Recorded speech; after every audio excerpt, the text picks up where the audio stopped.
Hey, everybody. Welcome back to Rewind Gen X podcast with Matt and Allie. I'm Matt. And I'm Allie. And as you can see, and as I said last week, we are going to have a very special guest this week. And it is somebody I've been trying to get onto the podcast for a while now. It is my big brother, Mike.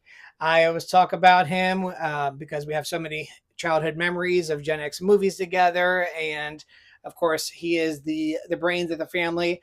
He is Mr. Trivia himself. So I'll have him read a lot of the trivia, and also when we go do the casting call, I'm sure he's going to interject quite a bit and add some of his own intel into the process. But guys, this is Mike. Hello, everybody. I've really been enjoying this so far. It does bring back a lot of memories.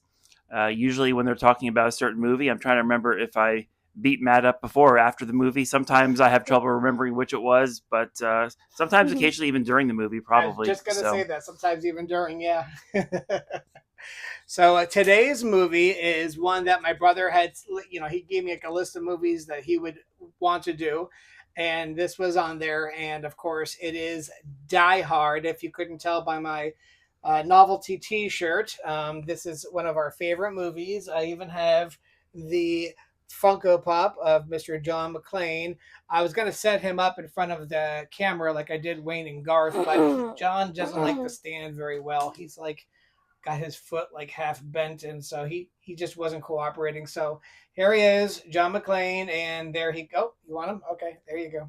See, I think the people at Funko could have done a better job. There should be bloody feet with some glass coming out. I think that they missed an opportunity there. I don't know. This is why you're here, Mike. This is why you're here. That's perfect. That is a missed opportunity. Very good. It's Christmas Eve in L.A. California. Is Daddy coming home soon? Well, we'll see what Santa and Mommy can do, okay? And New York cop John McClane has come to see his wife. I missed you. Instead, he's going to have to save her. Sit down. Within this skyscraper high above the city, 12 terrorists have declared war. They're about to be taught a lesson in the real use of power. They're as brilliant Because I am interested in the $640 million in your vault. as they are ruthless. And I'm telling you, you're just going to have to kill me. Okay. We do it the hard way. Now, the last thing McClane wants Think, damn it, think. is to be a hero. Where's Allie? Hey, Tucker! Where? But he doesn't have a choice. What does he think he's doing? Job. Nice. All right. So, well, first, just to get into our grades. I don't know if you do watch the show, so you know we grade it from A to F, or A plus to A minus, or F. I don't think anything's ever getting an F minus, but yeah, you never know.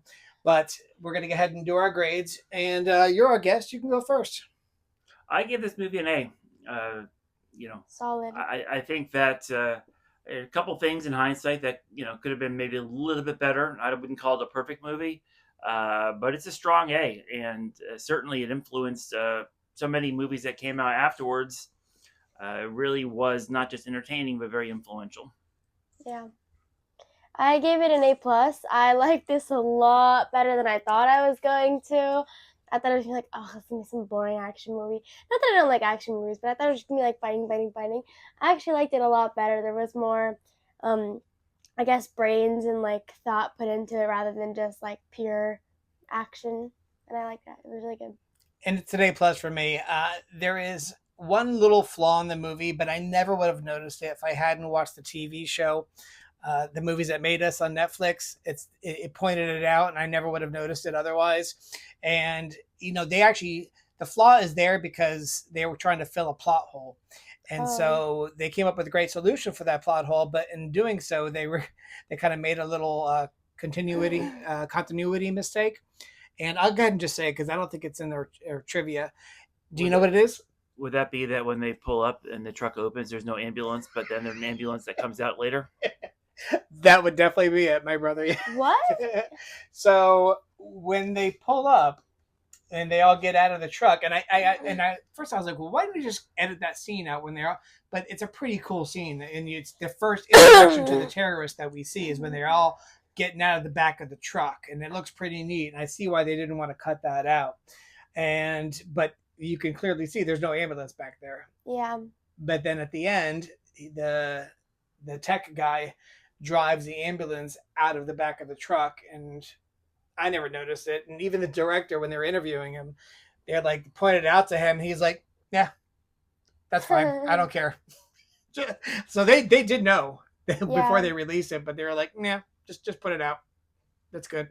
Right, and like Yeah. most people like you didn't notice. I didn't notice either. No, I'm just curious, Mike. Did you actually notice that, or did you just learn it after the fact? Both.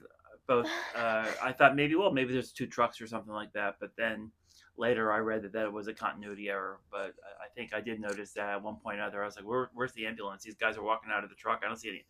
Obviously, you wouldn't think about that the first time you saw the movie, but the 117th time you've seen the movie, you might think, wait, is there supposed to be an ambulance in there someplace? Yeah, that makes sense. Okay, and now here's the big question. Not just grades, but we have to ask a very major question. MVP? No, well, yeah, we'll get to that too, but Okay. I think my brother knows. What's the question, Mike? It's a hard no for me. This is not a Christmas movie. This is just a movie that takes place at Christmas time.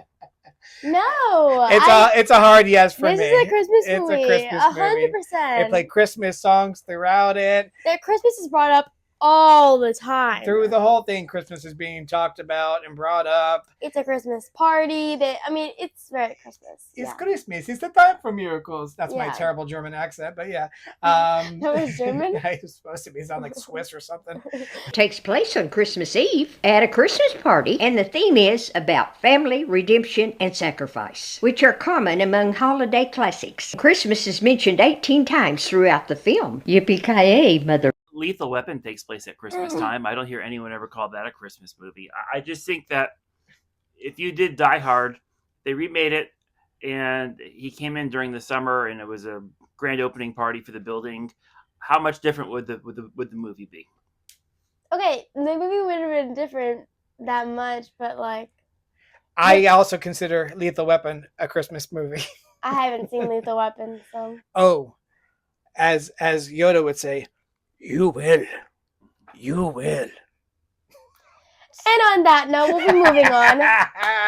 All right. You want to do MVP first or Yeah, casting call Let's first? do MVP. Let's do the casting call so they'll know And then who we'll we're talking okay. about. All right. And then we'll do the MVP We'll do- right after casting call. Right after. So here we go. Casting call.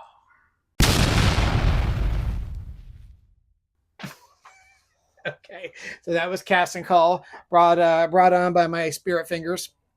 And I'm going to go ahead and hand the mic over to my brother for a second. The mic. I'm giving Mike the mic. And I'm going to go ahead and go over the casting call. It starts with Bruce Willis. And I do want my brother to interject during this casting call and add his own little stuff when he wants to. So he got his start on Moonlighting with Sybil Shepherd. He was great. Everybody wanted to be Bruce Willis. Everybody wanted to be his character, wear their hair like his hair, myself and my friends included. And then he did his first movie, Blind Date, co-starring, what was her name? Kim Basinger? Kim Basinger. Yeah, Kim Basinger. It was a moderate hit. He made Sunset right after that, which was not a hit. And then they gave him this movie, which there's a lot of controversy around it. He had never done action movies. And then I got to say, this movie, it's a huge gamble casting-wise. They cast Bruce Willis in the major role. They even paid him $5 million for the role to make it seem more legit. He had never done an action movie. He'd only done those other two movies, and it was a real gamble. And he has been, of course, the biggest movie star ever since, for the most part. And I said, just movies, there's too many to count. I'll just throw a few out there. He did Unbreakable, Pulp Fiction, the other Die Hard films. You want to throw a few of your favorites out there? The Sixth Sense. Oh, that's a good movie. That would be a good one. Last Boy Scout, Striking Distance. Yeah. I think, though, that one of the things that makes this movie so effective is that you had never seen Bruce Willis in this type of role before. And, watching the movie now, almost 40 years later, he's made so many of those types of movies, sort of forget that at the time, it was not what you expected. And I think one of the reasons it makes the movie so effective.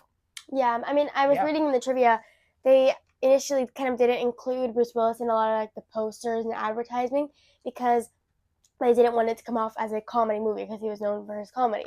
But Yeah. after the release and the success of the film, they really pushed his image as an action hero. And I think if this movie had come out like 10 years earlier, it wouldn't have been that big of a deal to have him starring in it as the action hero. But the world was so used to these muscle bound guys like Arnold Schwarzenegger and Sylvester Stallone and Van Damme playing the action role. That was like such a staple of 80s action movies for them to have this big, strong physique. So then you throw Bruce Willis into the mix, who is just pretty much average. I mean, he's not out of shape, but he's definitely not a muscle man. It was kind of like, oh, he's an everyday man. And like my brother said, I think that really elevated the movie more than anything. It made people be like, yeah, that could be me. Yeah, that could be me. Yeah.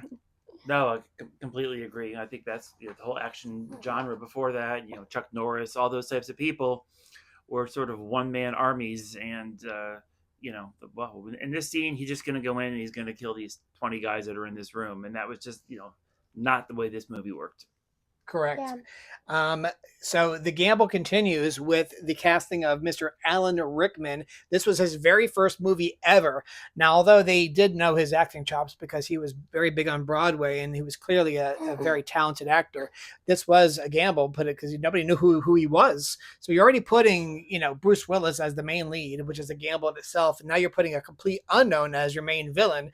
And, well, it was a profitable gamble. It was a successful one because he was amazing, and this kicked off his career.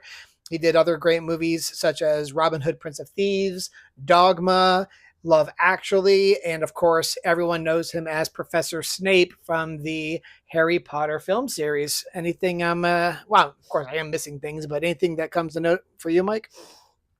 No, I think you hit the main ones. A lot of people do forget that he did do another villain role in the Robin Hood movie. Kind of sort of faded away a little bit. Yeah. But at this point, I think everyone remembers him as either Hans Gruber or from the Harry Potter movies. Yeah. I mean, when I actually didn't watch this with you originally, you watched before I did, and I saw you watching it, I was like, oh, that's Snape? That's exactly what I said. I was like, I didn't know he was in this, but that's how I know him. That's what I recognize him from. Yeah, so going on with the cast, I mean, another little bit of a gamble. Alexander Godunov, I'm probably butchering that, but he played Carl, the second in command of the villains, and this is not his first movie, but it's like his second movie. He was in Witness and had a very small role in that, of course, as a villain. But he does a fantastic job. But he's mostly known for being a ballet dancer. He was in the Russian ballet. He defected to America. Then he started working as an actor. But unfortunately, only about 6 or 7 years after this movie, he died of alcoholism in 1995. He was a big drinker, and the autopsy said it was like, I think maybe cirrhosis of the liver or hepatitis of the liver, but due to alcoholism. And so, yeah, real tragic. Well, he was not actually a bad guy in Witness. He was the guy that was in love with Kelly McGillis. You're right. I usually am. And also, too, I believe he was in The Money Pit. Can you tell they're brothers? Yeah. I think that would have been another movie, but before this one was The Money Pit with Tom Hanks. As arrogant as he is, he's correct. He is usually right. So it is what it is. It all depends on the audience. When it's me and Allie and I say I'm usually right, I usually am. But if it's between the two of us, yeah, he's usually right. It's fine. I'm okay with it. I got the looks. Sure. I know your wife tells you that. Well, not really. It's just me. Anyway. And again, I think the gamble continues with Bonnie Bedelia. I mean, she had done some smaller film roles before this, but nobody knew who she was. She was not a big star. She was not a name. And yet, boom, Bruce Willis had liked her in something she had been in. And so they cast her as Holly Gennaro / McClane. After this, she did Presumed Innocent and The Needful Things, a Stephen King movie.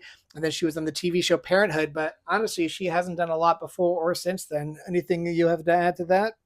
No, the only thing I remember before Die Hard was Heart Like a Wheel. I saw it in the filmography, but had no idea what it was. So we have Reginald VelJohnson as Al Powell, and again, pretty much an unknown. Before this, he had a real bit part in Ghostbusters in the jail scene. He's in there. I can't remember if he's one of the police officers or one of the prisoners, but I do remember seeing him going like, "Oh my God, that's Al from Die Hard. And then he did have a smaller part, or rather a bigger part, in Crocodile Dundee. He was the limo driver, and he actually has a pretty decent role in that. He actually pulls the antenna off the back of the limo and uses it as a boomerang and helps Dundee a couple of times. He becomes as like his partner almost, and I was a little sad I didn't see him in the sequel. I thought they would have been a good person to bring back. But then this was his big breakthrough, though, for sure. And after this, his life really changed, and he wound up doing other movies as well. But his big claim to fame after this would be the TV show Family Matters. And luckily for him, shortly into the show, they brought in a guest star, Malcolm Jamal White. Is that his name? No. Okay. Urkel. What's his name? Do you know? Oh. Jaleel White. Oh. Jaleel White. I'm thinking of Malcolm Jamal Warner, right? I don't know what you're thinking about. Okay. Jaleel White, and he made the show. No offense to, Reginald, but that Urkel was what made that show so very popular for many, many years to come. But of course, Reginald did, reap the benefits being the star of that show. So good for him. He had a very successful career because of this movie. Little trivia, that show is actually a spinoff of the show Perfect Strangers. I did not know that. All right, cool. How about that? Balky. Okay. Paul Gleason. I think he's great in this as Detective Dwayne T. Robinson. He's so funny. He was borderline my MVP. I just want to. Okay, I'm just going to say this. I mean, clearly the MVP of this movie is Alan Rickman, in my personal opinion, and Bruce Willis, of course. They're both phenomenal. They both carry this movie. This movie made them both major stars. But like my daughter Allie had said in previous episodes, we try not to pick like the main people for our MVP. Yeah. So I try to pick a smaller role that really like somebody who really shined, stood out, Like an underdog. So I was close with Paul Gleason. He's, nobody likes him in the movie, but he's great as Detective Dwayne T. Robinson. But y'all know him as the dean or the principal in The Breakfast Club? Principal? The dean, I think. Yeah, he's the dean. The principal wouldn't be staying on a Saturday. What's a dean? I thought the dean, he's like a administrator, And of course, he was in also before that Trading Places, which I know my brother loves that movie. That is a great movie, and that's another movie that you can debate whether it's a Christmas movie or not. Very true. He's definitely great in that movie. He has some really good lines in that movie. And of course, I always remember that the last time we see him in that movie, he's in the gorilla suit being shipped off to some foreign nation. And that's the end of that. He's always like a bad guy, or not, like maybe not a villain, but he's always like a jerk. Exactly. He's a good character actor, and he's always fun to watch. We have, I'm going to try to get this, Devereaux White as Argyle. He had lots of small roles in TV and movies before this, funny. And also lots of small roles after this. He never made it big. Yeah. Well, yeah, I have nothing to add with that guy. Never saw him before or since. Yeah, and he's fine. He's funny. He's funny in this. He's fine. He does play some Run DMC Christmas music. So, yeah, Night in Hollis or Christmas in Hollis. Christmas in Hollis. Yeah, thank you. Yeah, I know Christmas is a hard word to remember. Why did I want you on again? So get ready to have my brother be ripping me up this episode, but I love it. I absolutely love it. It doesn't bother me a bit. I wanted him on just for that. So we have William Atherton as Richard Thornburg, and he is another great creep in this movie, the jerk, and he is the. Who is he? He's the newscaster, yeah. And of course, you know him. We already did his filmography in the other movie. Our highest rated movie, our highest rated movie so far that just took off. Ghostbusters, that podcast went viral. It went crazy. I don't know. I mean, I don't think there's a specific number, but for us, it went viral. It's like got almost 3 times more than any other thing on our podcast. It's like crazy. Yeah. I guess people love Ghostbusters. So he was great as the slimy news anchor. And Mike, you know him from other stuff besides Ghostbusters? Real Genius. That's right. Another slime ball in Real Genius. He's like the president or the dean or something like that. Yeah, he's the creep in that. And I have not seen the latest Ghostbusters movie, but I understand he's back in there as the mayor. The mayor of New York. He is. Yeah. There's been 2 of them, and as far as The first one was good. It's a little slow in the middle, and the second one is just fair to Midland. I would say the second one compares to Ghostbusters 2. It's just, it's okay. It fills an hour and a half, but it's not great. And I guess there's no need to mention the other Ghostbusters movie. I'm not sure what you're referring to. The all-female cast? Never heard of it. Mm-hmm. Chris Hemsworth, what were you thinking, dude? Just stick to Thor. All right. Anyway, moving on. And we did talk about that movie, and I'm just gonna say, and I'll say it again. The sad thing is, every one of those actresses is very, very funny in her own right. I thought they were all amazing on SNL, except for Melissa McCarthy, who actually is amazing hosting SNL and amazing in everything she does. Tammy, and the one she did with The Heat with Sandra Bullock. Oh my God, she's so great in that. But they're all hilarious. But boy, what a misfire that movie was. Completely unnecessary. Moving right along, we have let's see. Oh, Clarence Gilliard. He was Theo. He was the tech guy for the villains. And really, he is the only thing I know him from is Top Gun, where he played Sundown, one of the fighter pilots. And then he did some other small things here and there. But then he was an associate professor of acting at the University of Nevada from 2006 until his death in 2022. Anyway, so moving right along, we have Hart Bachner as Harry Ellis. He was in Supergirl, the movie. He was in Making Mr. Right, and then after that, he just did a lot of small movie roles and TV roles. Any thoughts on him? Nope, not really. The only thing I remember him from is Supergirl, which you mentioned. He's my MVP. I think Ellis is the best jerk in the movie. He's so smarmy, he's so slimy, and I believe it. He is like, I'm like, yeah, like everyone knows somebody like that, maybe not to that extreme, but like, OMG for sure. And I think he does a fantastic job at it, especially in the end when he's like with the terrorist trying to like be the guy, be the man. And he's like, I'm your white knight. He kills it. I know he hasn't done a lot before or since this movie, but in this movie, he owns Ellis and he is my MVP. Well, I didn't say my MVP, but we passed him. My MVP was gonna be Tell it. Al Powell. Okay. Yeah. All right. Yeah, that's a good choice. Al's great. Yeah, he's definitely, that's why this breakthrough role for him, because he is pretty good in it. How about you, bro? Well, I'm going to have to go with the obvious. I know everyone tries to be a little contrarian, but, Alan Rickman as Hans Gruber. Okay. I know it's obvious, but yeah. Somebody once said of the James Bond movies that in every James Bond movie, James Bond is more or less the same. So the difference between a good one and a bad one is usually the villain. And I have to say that probably goes for just about any action movie. And Hans Gruber was a villain like you never really quite seen before. He's ruthless and vicious. Shoots Ellis right in the head. Speaking of Ellis, shoots Takagi. He has no qualms about murdering somebody.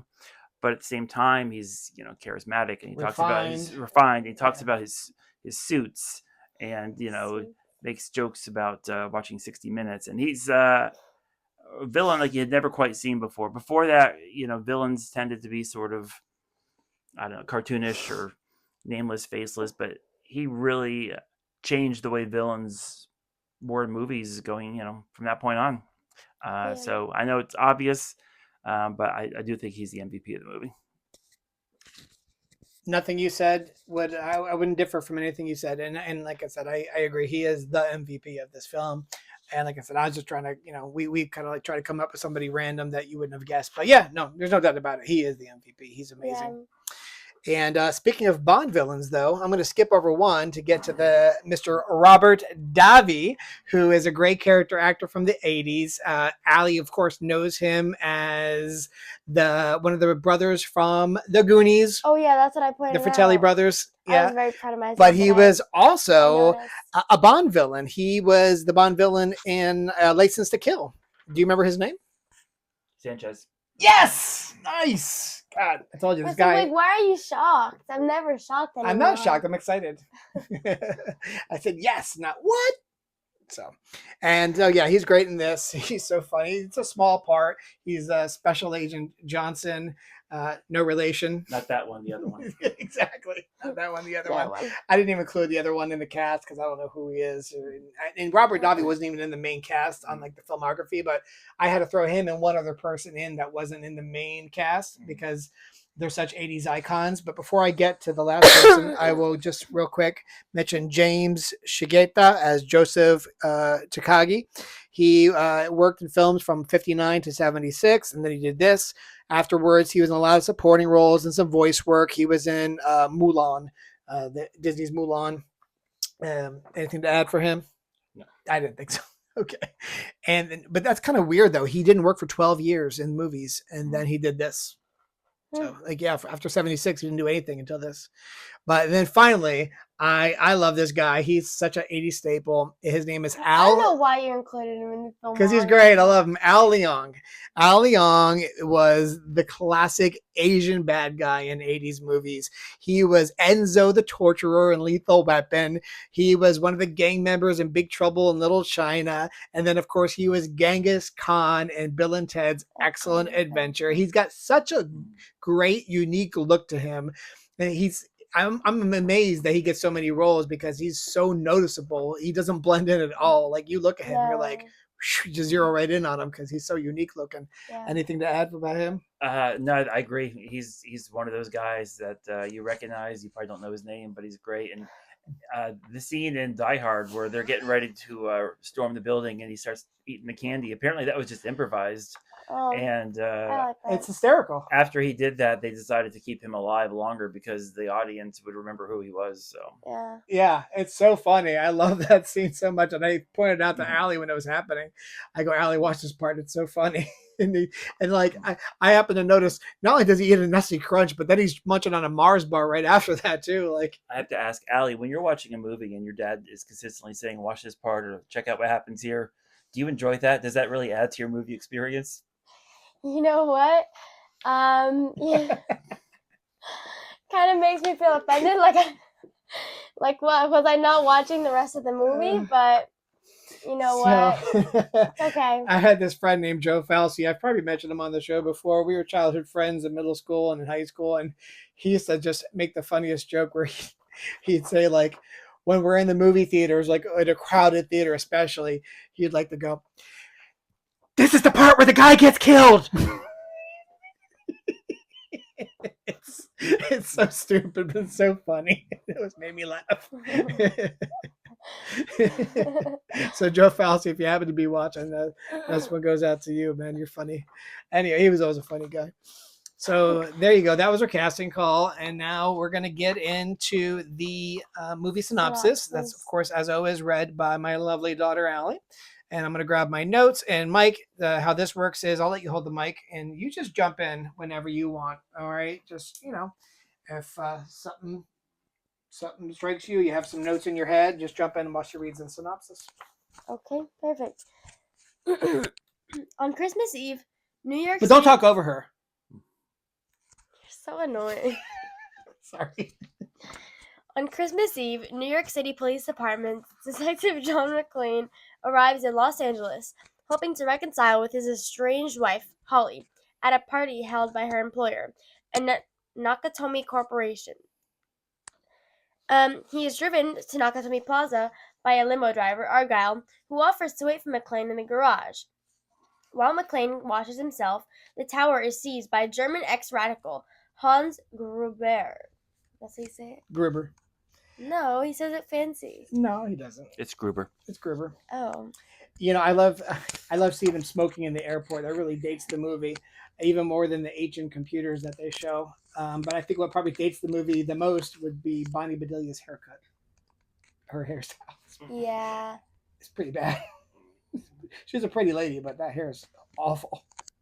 Well, it also too, and if this movie were to take place today, as soon as they took over the building, there'd be like 100 people on their cell phones. So filming. That's a little bit different too.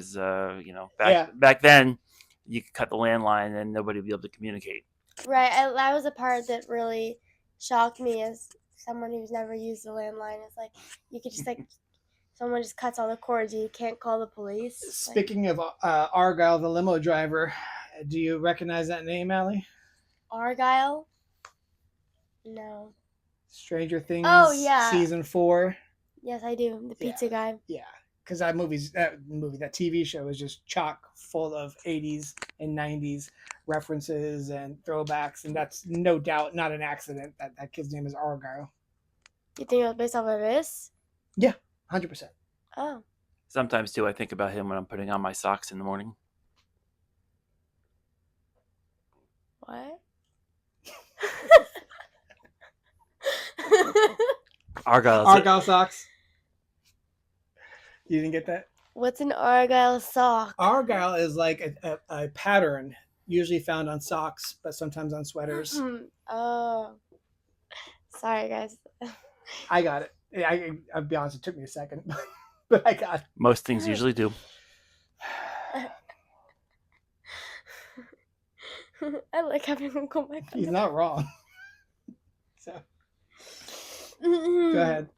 Well, McClane watched. Oh no, yeah. And so Hans Gruber arrives with his heavily armed team, including Carl and Theo. Everyone in the tower is taken hostage except for McClane, who slips away, and Argyle, who is oblivious to the events. Gruber is posing as a terrorist to steal the $640 million in untraceable bearer bonds in the building's vault. He kills executive Joseph Tagaki after failing to extract the access code from him and tasks Theo with breaking into the vault. The terrorists are then alerted to McClane's presence, and Carl's brother Tony is sent after him. I love the speaking of my brother and I love the dynamic between Carl and his brother Tony. It's pretty funny the way they fight like they're such brothers. It's so obvious they're brothers. It really is. Yeah, the competition between the two and trying to get the phones off. Right. It's very good. And I just want to say the director of this was named John McClane. He was on a roll. He did 3 killer movies in a row. He did Predator, which was our 4th movie that we did a podcast on, and then he did Die Hard, and then let's see if my Brainiac brother can name the 3rd movie in a row that was a huge hit for him. Oh boy, tell me who's in it. Sean Connery. Then Hunt for Red October. Correct. Okay. Okay.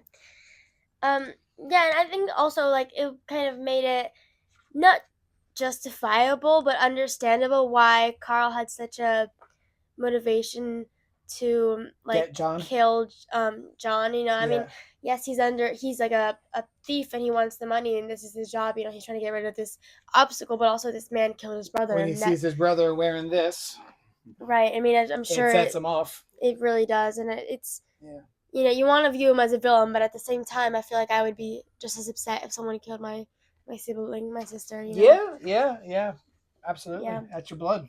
You're right. I'll jump in too and say I think that one of the strengths of this movie also is the plot. It's pretty simple. I think in some action movies the villain is gonna, I don't know, they're gonna take over the weather and they're gonna destroy a whole country and they're gonna I don't know, they're gonna release this plague or whatever it might be, and sometimes you don't even really understand what's going on in the plot, to be honest with you. But this movie, it's pretty simple. There's a safe. There's something in that safe that we want, and we're going to get it. That's pretty much the plot. Who said we were terrorists? Exactly. Right. I think that also helps them. The simplicity of it helps confuse the police and the FBI because they really don't think that it can be that simple. Yeah, they're just all assuming they're terrorists. Yeah. And he's counting on that assumption, right? So for the FBI to do it, and he does lead into that assumption, saying, "I want you to release this one and this one." And the 9 members of the Asian Dawn, and right. It's like absurd, but it's funny, and they're all taking him so seriously. Yeah. So, McClane then kills Tony and takes his weapon and radio, which he uses to contact the skeptical Los Angeles Police Department. Then Sergeant Al Powell is sent to investigate. Meanwhile, McClane kills more terrorists and recovers their bag of C4 and detonators, which I didn't know what a detonator was. Oh, yeah. 9 million terrorists in the world, and I got to kill one with feet smaller than my sister's. Mm-hmm. That was a funny line. That was a great line, but one of those things I always wondered about, even I think maybe from the first time I saw this movie, well, why doesn't he try to take the shoes off anybody else? Because there are plenty of candidates, and he never really. I thought that also. I don't think he has enough time with anybody else. Usually, when he kills somebody else, there's other people chasing after him, and he's on the run from them. I can't remember a time where he actually would have had the opportunity to take a pair of sneakers off one of the other terrorists. I'm not sure about that, but no, plot element. Better to leave him with bare feet, and then he has to go through the glass. It leaves a weakness for him later on in the movie. So, yeah. Realizing Powell is about to leave, having nothing found amiss, McClane then drops a terrorist's corpse onto his car. Then Powell calls for backup, and a SWAT team attempts to storm the building, but is counterattacked by the terrorists, which I thought was pretty rough. The counterattacks from these terrorists. Yeah, it was pretty brutal. One thing about this, and pretty much all 80s and 90s movies, is unfortunately, if you pause it at the wrong time, you can clearly see it's stuntmen, in the fight scenes. And I made that mistake with this one. And again, no one was expecting that to be going on when they were making these movies in the 80s. People pausing it at just the right time where you can tell it's a stuntman. But I did happen to do that during this movie, during the fight scene with Tony. And I was like, ooh, yeah, that's clearly not Bruce Willis or Tony for that matter. Yeah, I didn't pay attention, but that's fine. I was pretty disillusioned when I found out Bruce Willis didn't really jump off the building with a fire hose. He actually did. That's him. It just wasn't. Well, not off the building, yes. Well, yeah, but that's him making that jump is him. And then when he's hanging there and shooting at the glass, it's a stuntman, obviously. But the worst one that you could tell even when you don't pause it, it's a great movie. And one of the movies my brother had mentioned was Beverly Hills Cop, when he has a fight scene in the restaurant and he throws the villain over the food buffet. The buffet, yeah. It's like the guy throwing the villain looks like Carl Weathers from Action Jackson. It's like ridiculous. It's so much bigger than Eddie Murphy is, and you can even see it during the movie. You're like, oh Lord, that was pretty bad, but great movie. But yeah, sometimes they got to do a little better. I love in Spaceballs, which we'll definitely get to this year, when they spoof it with they catch the four people and it's actually their stuntmen. They show the stuntmen look nothing like the people at all. The girl's got a mustache and everything, and that's so funny because it's true. Yeah. Well, I'm sure you were going to get to it, so I don't want to jump ahead. But one of the most famous stunts in that movie is when Alan Rickman is dropped at the end of the movie, and that is a stunt that he did perform. So I don't know if you know the we mentioned the story behind that one. I do today, but we'll mention that. Yeah. Yeah, to prepare for this, I did watch rewatch the episode of Die Hard on the Movies That Made Us on Netflix, and they do go into that. Yeah.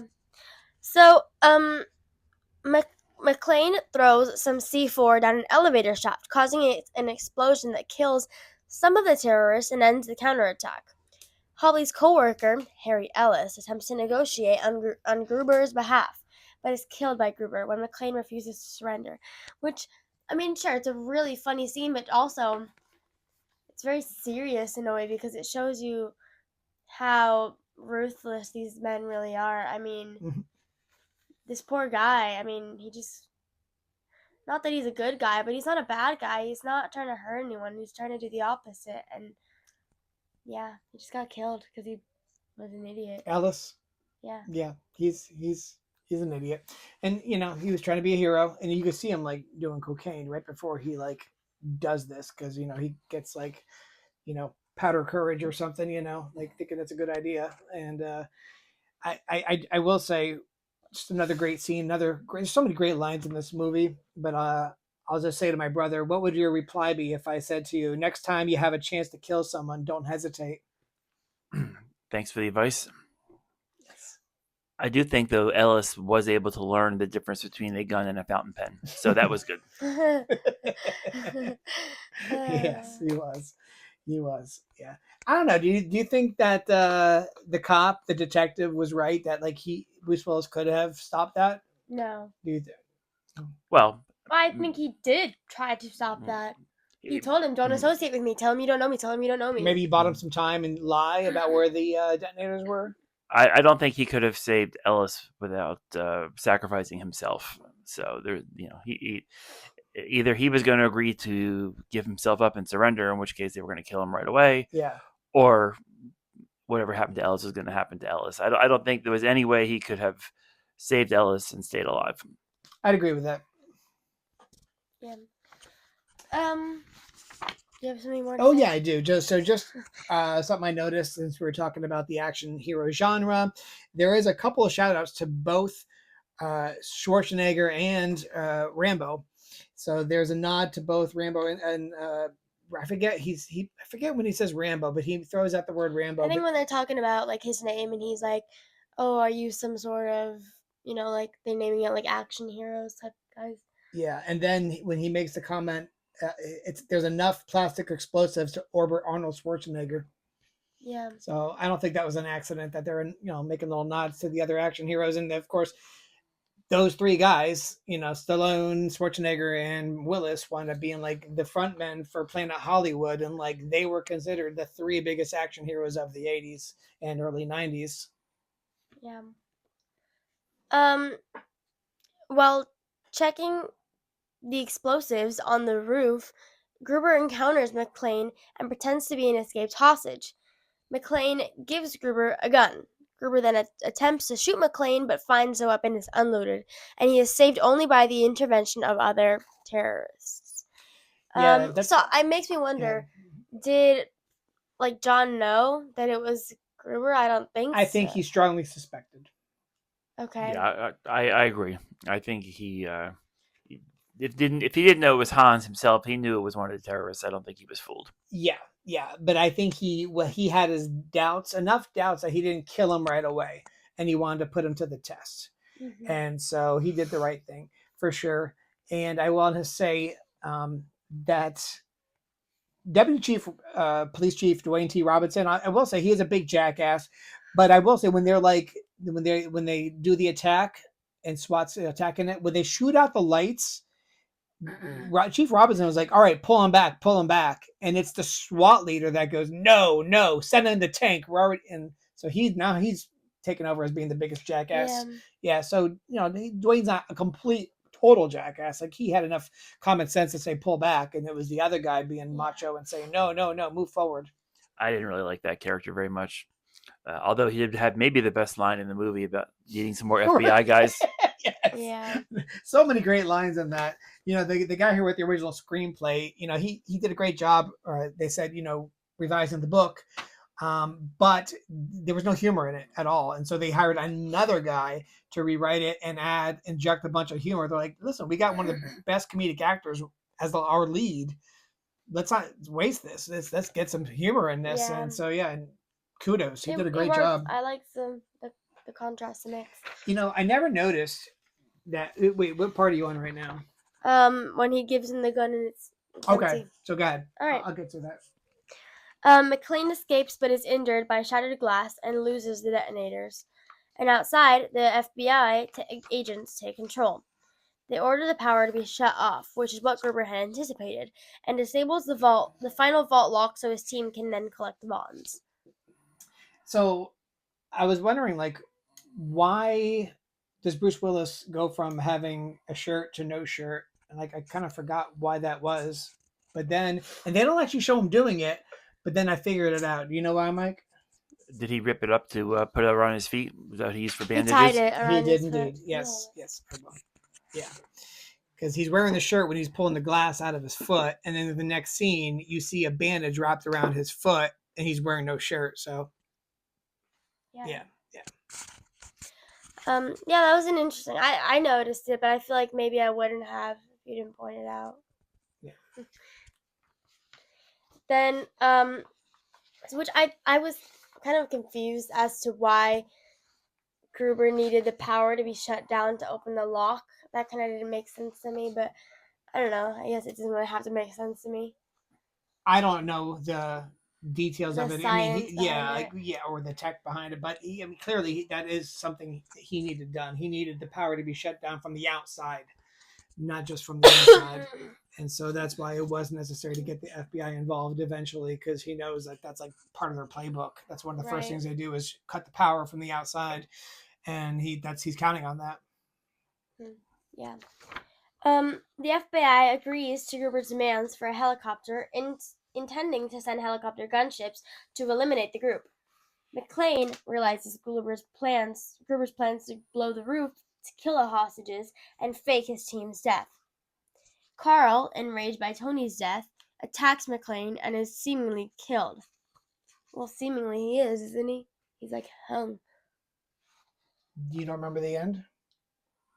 Oh yeah, I do remember now. Yeah. I thought you were gonna be like, Which actually in Die Hard too, and I was like, I just gotta say, like, they show him pop up like from the rubble. Wasn't he like on the 30th floor when that happened? like hanging from a chain. Like, yeah, I mean, all right, it's like the whole building didn't blow up. This wasn't a 9/11, like, and even if it had, I mean, I'm sure he wouldn't have survived that either. But like, yeah, that was a little like, okay, like he just pops up from the ground, like under rubble, and like he was on the 30th floor when he got hung by the chain. Like, how is this happening? But whatever. I think he just walks out of the building. I don't think he comes out of the rubble. It looked like it. I could be wrong. Yeah, but how did he get down from the chain? Stairs. Was he like passed out? Well, no. Oh, from the chain. I guess. Yeah. I guess. I mean, sometimes it doesn't always break your neck. Well, And yeah, I'm not a lot of saying times that. people But asphyxiate when they get hung. But I guess maybe he had enough strength that he pulled himself up and out of it.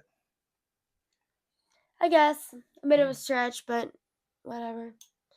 Well, it was also a pretty well-known movie trope back then that you think somebody's dead, but then they always pop up one more time. Right. So never really sure somebody's dead in one of those movies. Yeah. Remember in Scream? I was just gonna say that. Yeah.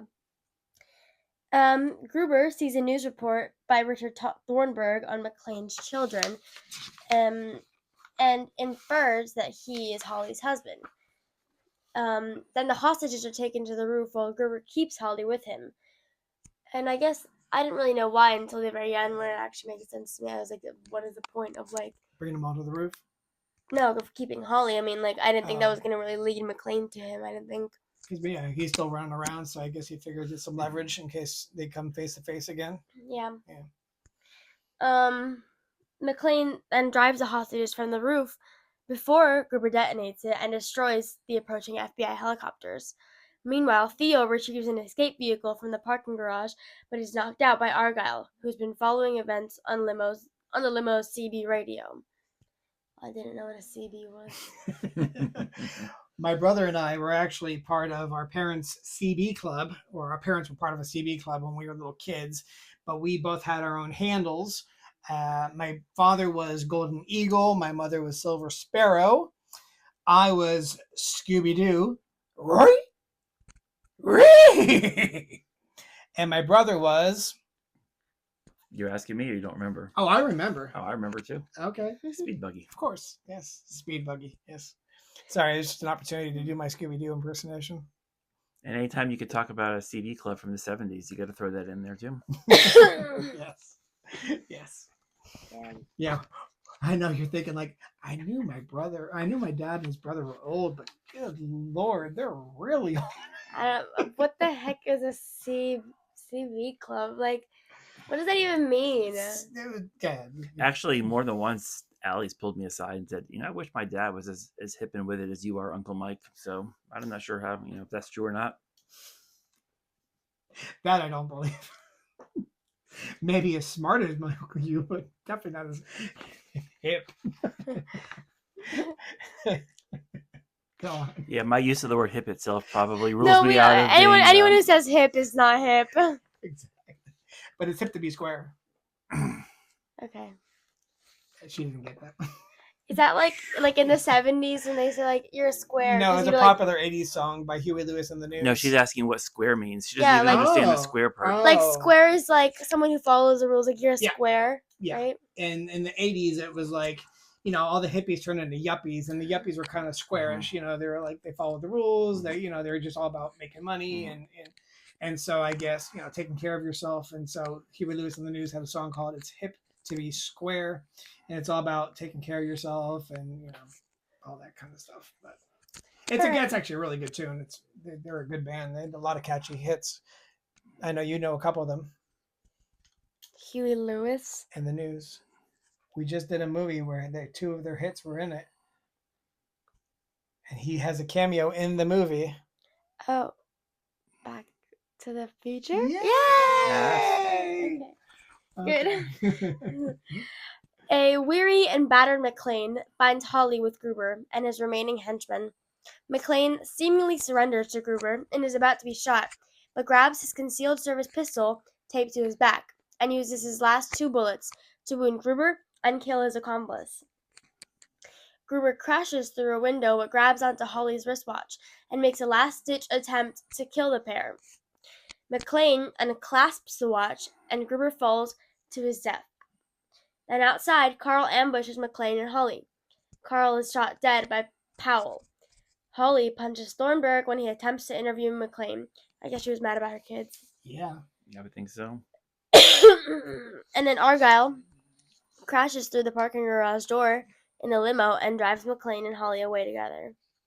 The end. Did you guys know? This is actually shocking. I read it in the trivia, but I think I didn't end up keeping it. But the nanny, who I guess is supposed to be some sort of Hispanic, I'm sure she's Mexican. supposed to be Mexican. It's California. She's Italian. Oh, yeah? Yeah. Yeah.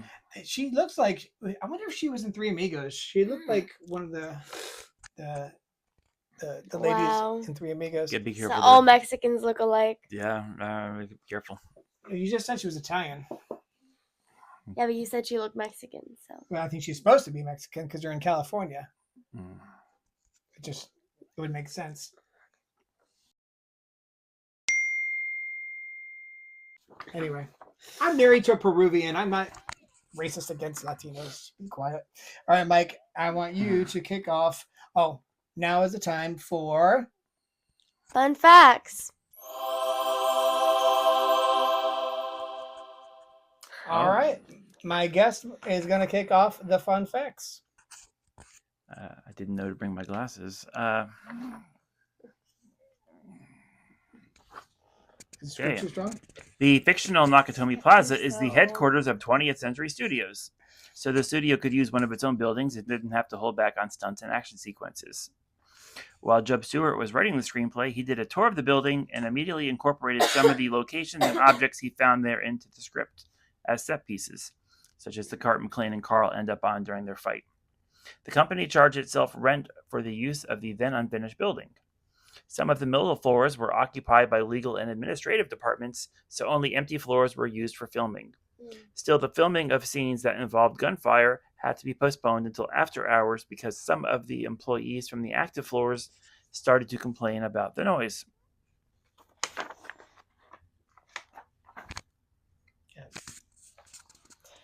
In an article for the 30th anniversary of the film, Bonnie Bedelia stated that the first thing she thinks of when someone mentions the movie is Alan Rickman.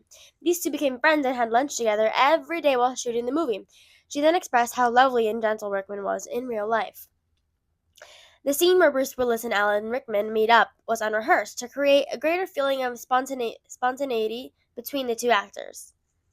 I bet my magnifiers were too much for you, right? Slightly. Yeah, because he started wearing glasses after me, even though he's older than me, which is completely unfair. My eyes started going first. And your hair. Hair? All right, it's receding, but, I've been shaving it for like years and years before it even receded. That just happened to happen also. I have hair. Kind of. I mean, there's like no bald spot in the back. It's just receding. Anyway, I like it shaved anyway. So, Alan Rickman nearly passed up the role Hans Gruber, which ended up being his first film role. He had only arrived in Hollywood 2 days earlier and was appalled by the idea of his first role being the villain in an action movie. To a degree, Rickman was right to be concerned, considering his performance of Hans Gruber was so hailed that the actor had to struggle being typecast as a player of villains for much of his career, i.e. Robin Hood, Sheriff of Nottingham. Bruce Willis received a then unheard of $5 million fee, which was approved by Fox president Rupert Murdoch. In 2007, Bruce Willis donated John McClane's undershirt to the Smithsonian Museum. we do. Number 7. In the spring of 1987, producer Joel Silver and director John McTiernan attended a performance of the play Dangerous Liaisons, in which Alan Rickman played the evil Vicomte de Beaumont. Immediately, Silver and McTiernan realized they had found Hans Gruber. Okay. Only a couple of the actors who played the German terrorists were actually German, and only a couple more could speak broken German. They weren't even terrorists. The actors were cast for their menacing appearances rather than their nationality. 9 of the 12 were over 6 feet tall. By the way, I think I took this out of the trivia because I didn't think it was that interesting, but now I want to say it. Because Okay. did you guys know that Bruce Willis is actually very German? He's like a very big percentage of German. Did not know that. Yeah. No. And Alan Rickman is not German at all. Have you ever seen Dangerous Liaisons? No. You? Yes. Excellent film. I saw it in like early 20s. It was on cable, and I can't believe I ever actually sat and watched a period piece like that. I think maybe because I saw Keanu Reeves was in it, and I was like, oh, okay. And it was phenomenal. And then I remember years later watching Cruel Intentions, and just like the gear started turning, and I was like, this is Dangerous Liaisons. And There's also another version of it called Valmont, which was a little truer to the book. Although I did prefer Dangerous Liaisons. cool. Much of the script was improvised due to the constant screenplay tweaks that were being made during filming. This was selected for preservation in the National Film Registry by the Library of Congress in 2017 for being culturally, historically, or aesthetically significant. And this is actually Bruce Willis's favorite role, and it always has been.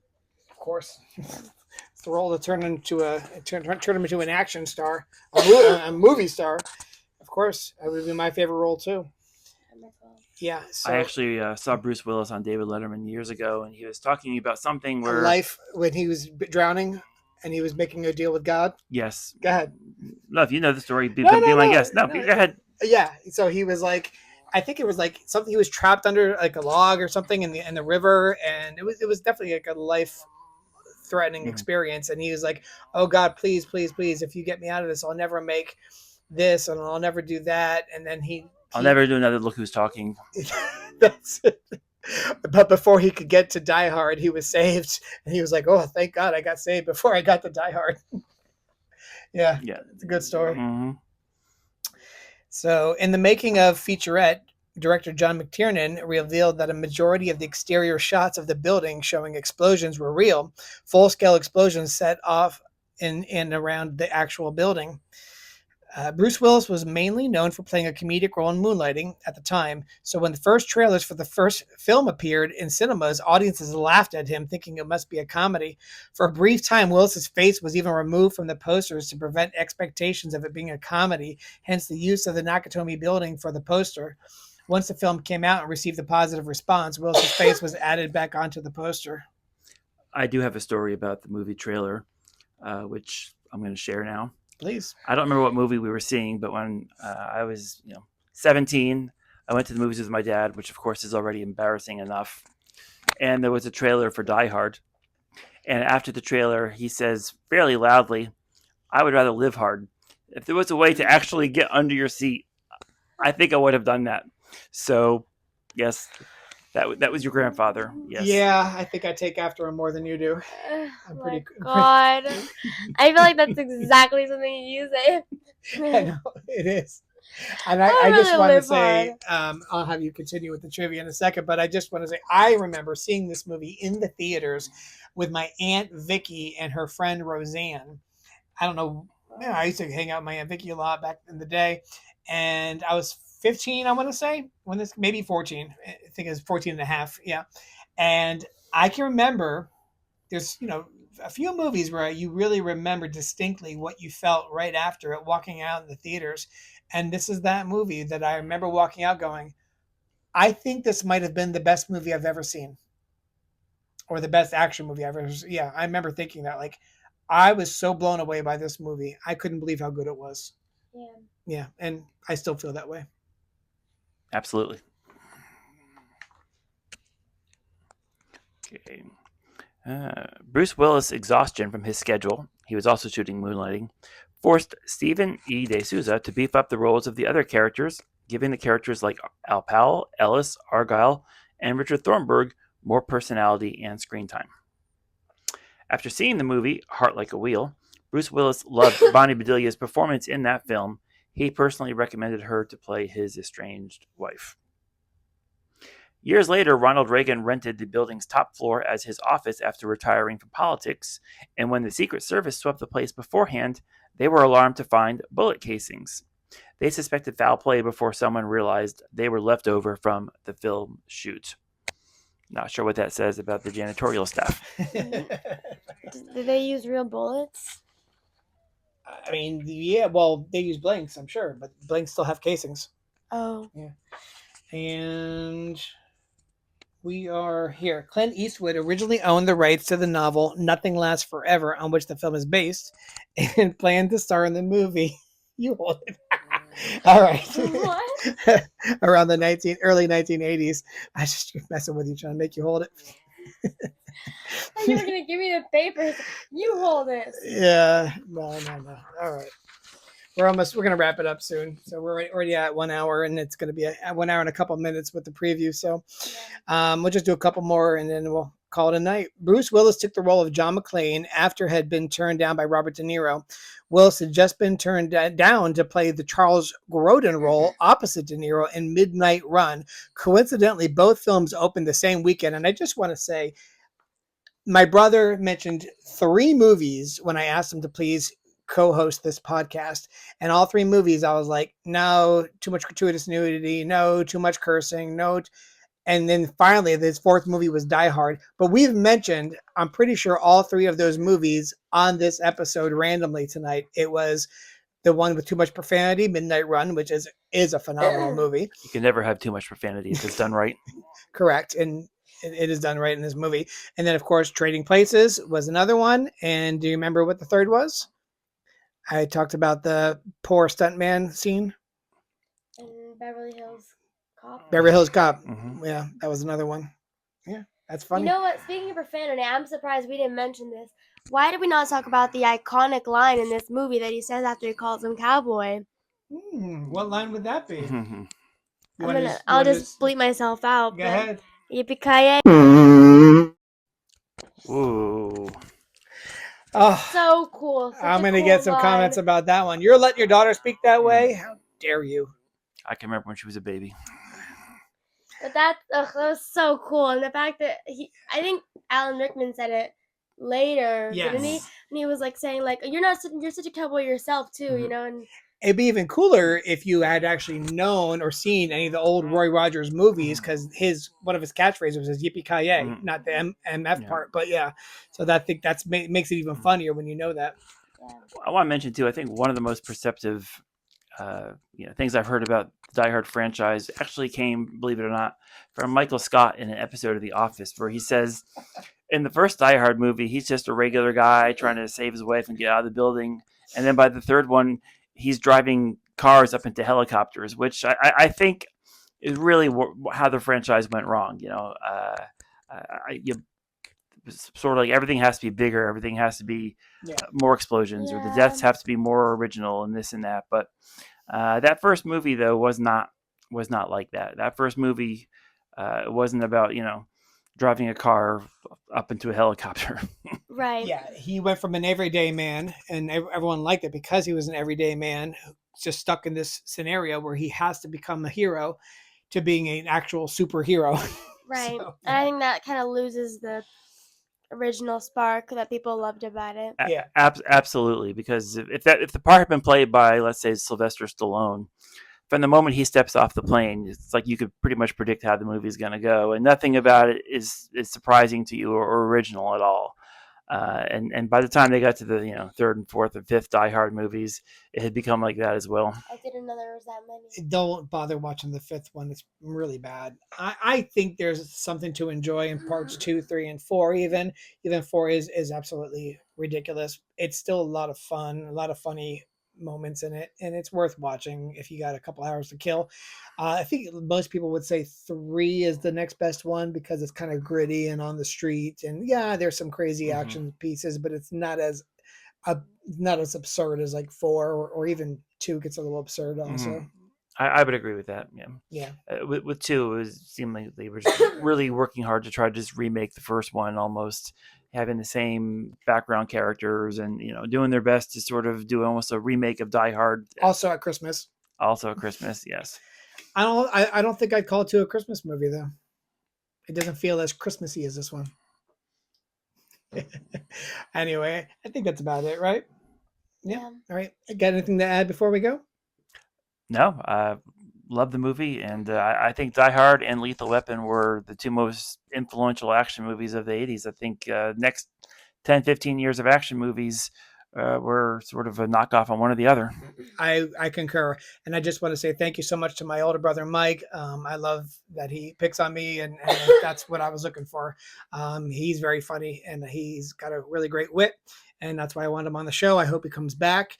And of course, as always, my daughter Allie is amazing. I love your personality, kid. I love doing this show with you. So I wanted to talk about next week's movie, so you guys can watch it before. So next week's movie, we're actually dipping a little bit past our years, but it's my exception because I really love this movie, and I'm gonna force my dad to watch it, and he's gonna like it. So we're doing The Grinch. It is in the 2000, but it's like right on the cusp. It's in the year 2000. Yeah. So that's our next movie for our holiday Christmas. Have you ever seen that before? No, I have not. Actually, it came on TV the other night, and the first 1 or 2 minutes rolled by, and I thought to myself, this looks like the worst movie I could ever possibly want to watch. So I've always felt the same way and have never seen it before. So this will be my first time watching The Grinch starring Jim Carrey. Did I say I liked having Uncle Mike on the podcast? Yeah. Well, he didn't actually watch the movie. That's just gonna make the same point, Allie. To be fair, it's not like I said I've seen the movie and hate it.